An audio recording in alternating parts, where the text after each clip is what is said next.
Hello out there, Revere, and welcome to our Revere Veterans and Community Show.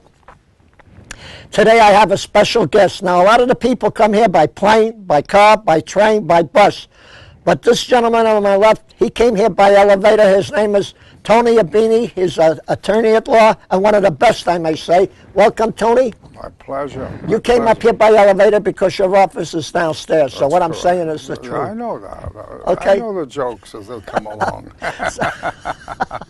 That's why we're here to have fun. Yeah, we do. That's what I'm here for, to enjoy and have people know us a little better. Right. Before we start, Tony, you've been an attorney at law, if I may say so, for about 61 years. That's correct. All in the city of Revere. Oh, all in the city of Revere? I've been, there's a funny part of it, I've been on Broadway for the whole time. The first office was 349, right where this building is. This building is not 385, but it used to be 349 at one time? 349. Right. And then I went from there further up. But I've been on Broadway since I started. 61 years. Yeah. Right. Give us a bit before we start about the veterans and overseas. A little about your education, your law school, where you went to. Yeah. Which law school? I mean, which school did you go to, Tony? Well, I went under the GI Bill, first of all, which I'm very grateful for. And I started at Boston College when I got out of the service. I served my pre-legal at Boston College. And then from there, I went to Suffolk Law School in evenings because I had gotten married and I had the responsibility of bringing up the family. And so I went nights to law school and I worked during the daytime as a barber, which I was before I got to be a lawyer. And that's the way I started my education, and I finished at Suffolk Law School in 1953. Yeah. And I've been practicing ever since. I haven't got it straight yet. You know, it's funny. Before we went on the air, we were talking about reminiscing, because you're a World War II veteran, and so am I. Yeah. And you were talking about Vienna. Yeah. Right. Nordurline. Which is on the Danube, anyway. Yeah. I was stationed there for about 3 months. Yeah. Before I went to Salzburg, Austria, which is at the opposite end, across the border from Germany. I got to tell you, at the time I was only a young man. As I got older, I kept reading about Vienna, and also about Hitler's life in Vienna. And he was a vagrant. Excuse me. He was a vagrant in Vienna. Yeah. He went to the art. He tried to get into the art school there, and they rejected him. But when you look at some of his paintings, they really weren't that bad. Yeah. But you tell me, what did you do while you were there in Vienna? If I Vienna, it was the Army of Occupation. The war was over. Everybody was very glad, and it was mostly routine, going around checking. We had certain occasions when we were called to try to resolve some minor problems, which were not at all. But basically, we had the outfit stay there just to keep the peace. And Vienna, as you know, was at the end of the war, was divided into 4 parts. Right, the Russians, the American, British, and French. The Russians, the Americans, the French, and the British. Right. And our portion we had to keep under control. And that's what we did while we were there, just keep it under control, and nobody made any fuss, so we had practically every day off to us. But one thing I noticed as I look back now, that the Russians were smart, because the cities they took, like Berlin, like Vienna, they were in the Russian zone. I mean, it was we were surrounded by the Russians. Right. Yeah, and then we had to have getting planes to come in and planes to go out. And yeah, I don't know who made the division the way they did, but that was made at the Potsdam Agreement. Okay. Between President Truman, Joseph Stalin, Winston Churchill, and the French president, or the French leader. Yeah. That was made at the Potsdam to divide Germany and Austria up into the 4 zones. So that was good. We're going to tell you one part that we had that I still remember, the Vienna Opera House. Did you ever go? Oh, yeah. Beautiful, But beautiful. a matter of fact, you see it on TV when they play every New Year's Eve. They have the Strauss waltzes there. That's what I said. It's a palace. Yeah, we went.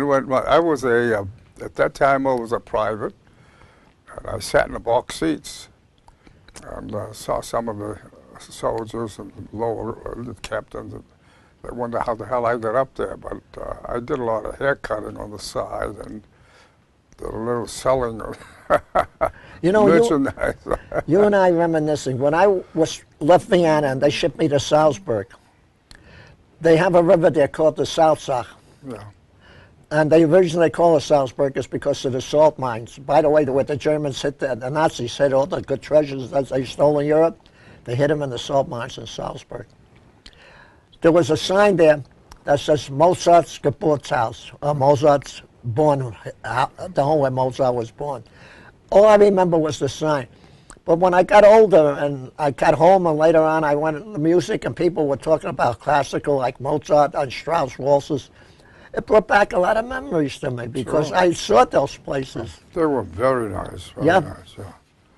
And we did enjoy while we were there, and that's why I shipped back to the United States from.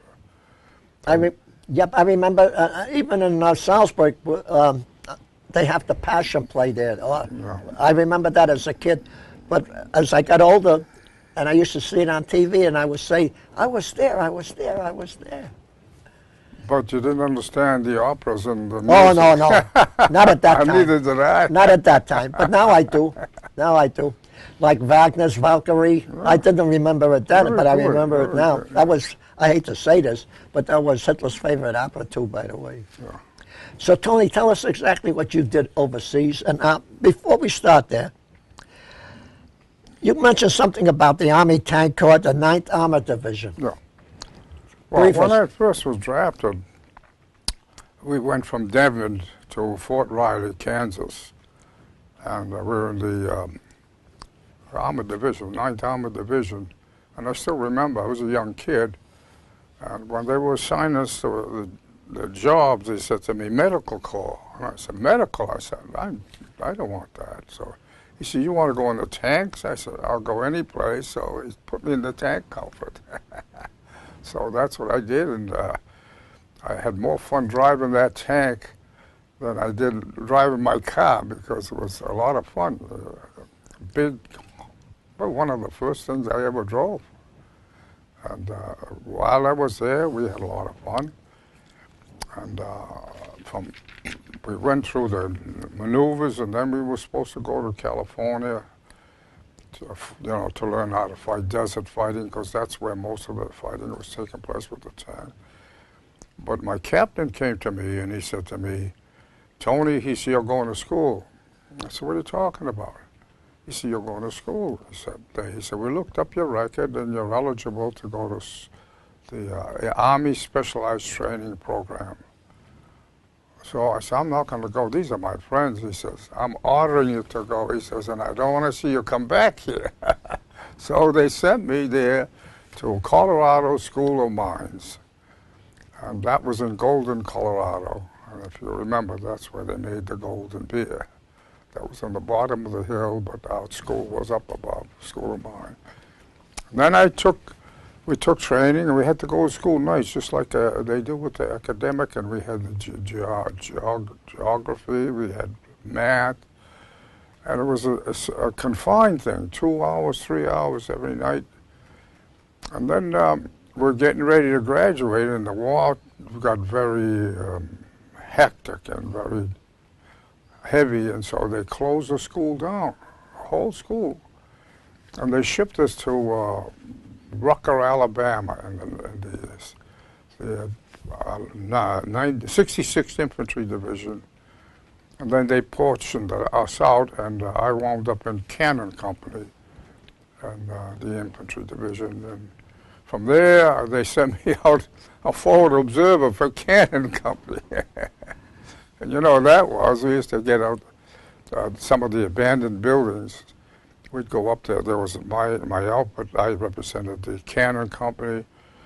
There was another fellow who represented the mortar fires. And the last one represented the How many people were usually in a tank, Tony? In the tank there was the driver, the co-driver, the gunner, and the loader. There's 5. 5 in the tank? Yeah, yeah. And you were a tank commander? Yeah, only 5 people.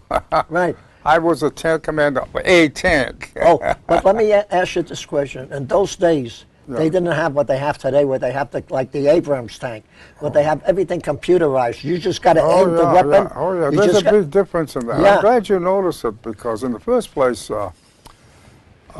had the General, what the heck was it? General Grant. That was the tank that we were training on. The heavy weapon gun was on the right-hand side. I don't know if you remember the picture. And it had no mobility, and it was a clumsy thing. And Right. the Germans come out with this other tank, that the top part, the circular part, where the gun was just Rotating, yep, the turn. So they quickly changed the style of the General Grant. They made the General Sherman, and that had a 75 millimeter on it, and the turret could turn around. You know, the reason I mentioned this to you, I watched the American History Channel on TV, which is military, and they showed the tanks, and they showed them shooting out a laser light.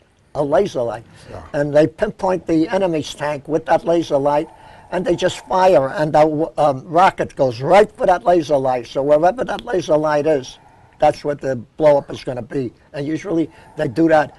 But the time that you're talking about, your tanks. Yeah, the tanks were they were stabilizers on the tank, that while you were driving, the gun would stay at the same level that you keep it.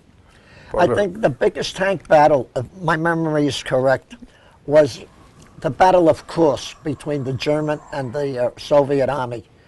I think over 400, 500 tanks on each side. And that was, they say, the biggest tank battle of World War II. No, I don't remember that part. But I know that we improved very quickly to beat the Germans, because they had an 88, but it They was had the very Panzers, effective. right? Yeah. And we came up with the 88, we came up with the 90 millimeter, and then we came up with the gyro stabilizer, which Yeah, they well, had. at the beginning, the weapons, well, they didn't have rockets in those days, but the weapons they were firing at the German tanks, in some cases, was just bouncing them off them like a rubber ball. I mean, they wouldn't penetrate anything. Well, most of the damage is done on the tanks when you're firing is at the wheels, or not the wheels. To keep them from moving? Yeah, keep them from moving once you demobilize. In other words, the treads fall off. Right. And now they're helpless, and there's no way of getting out of a tank except usually at the top, but there was a bottom. Yep, and a lot of the people got burned alive inside the tanks, too. Yeah, When because hit if with they the come fuel. out, they shoot them. If they stay in there, they burn. Right. That's why I was glad when I got out of the tanks and went to school.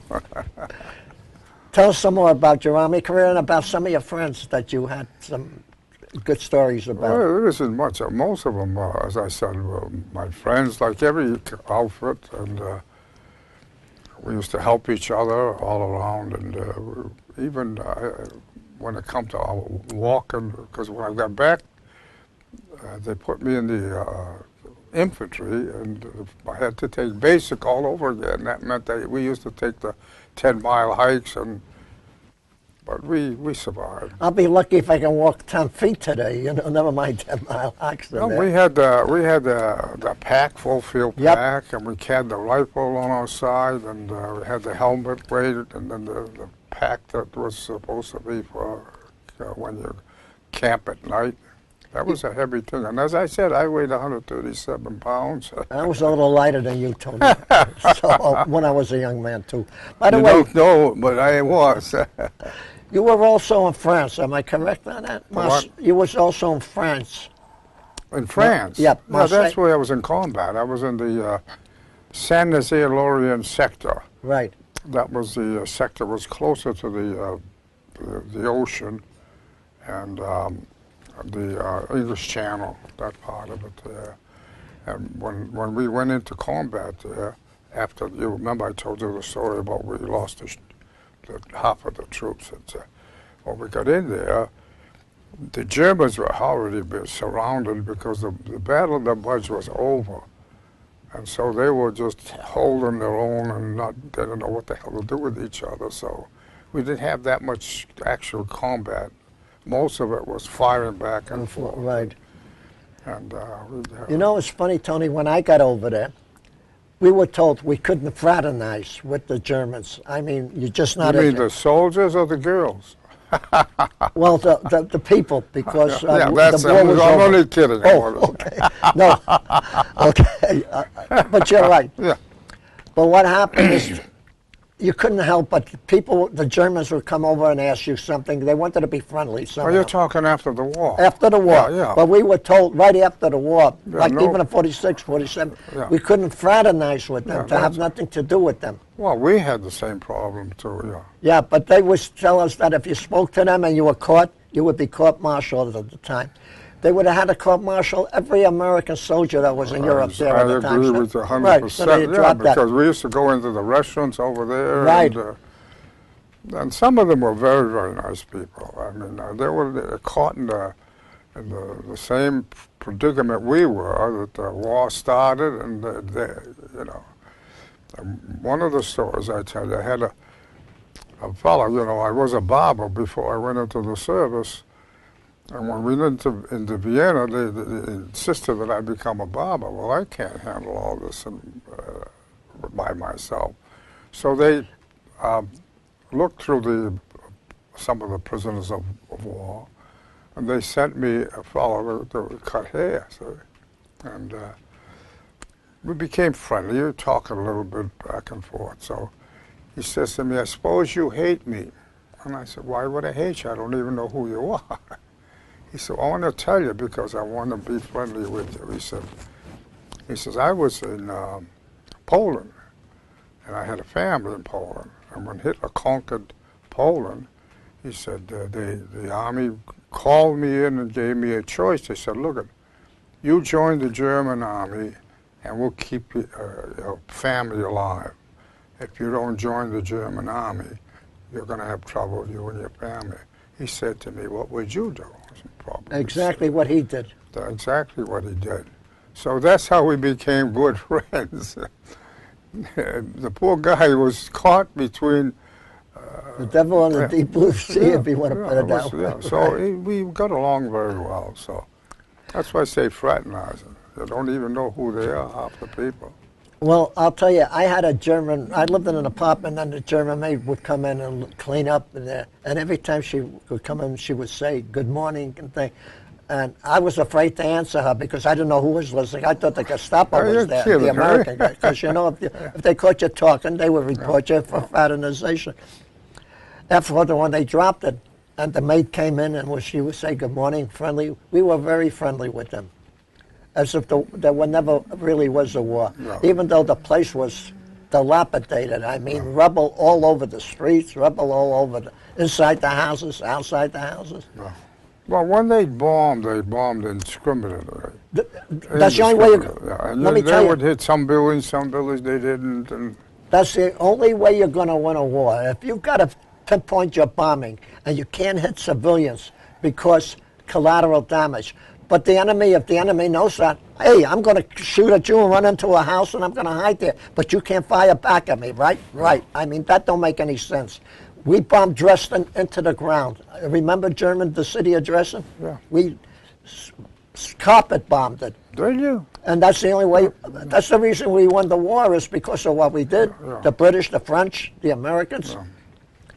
Yeah. I mean, the wars that we have today, you can't shoot here, you can't shoot there. So what you're doing is sending our troops out on a suicide mission because they're going to get killed. Yeah.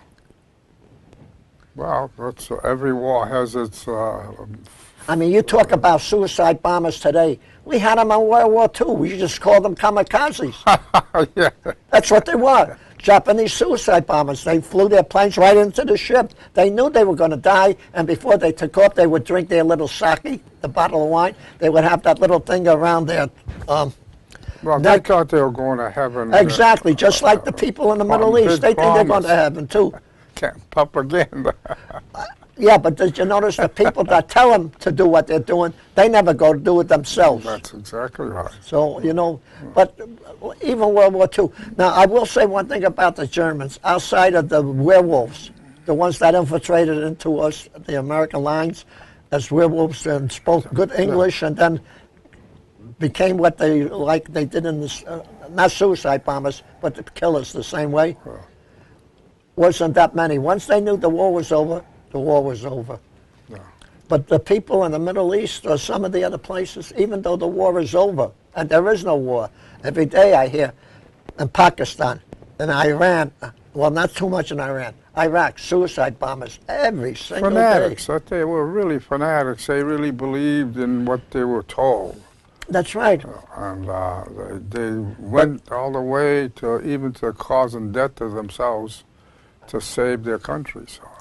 But I never see the leaders like Osama bin Laden. Oh. You never saw him go out and become a suicide bomber or send his family out. Yeah. But he made sure you went out.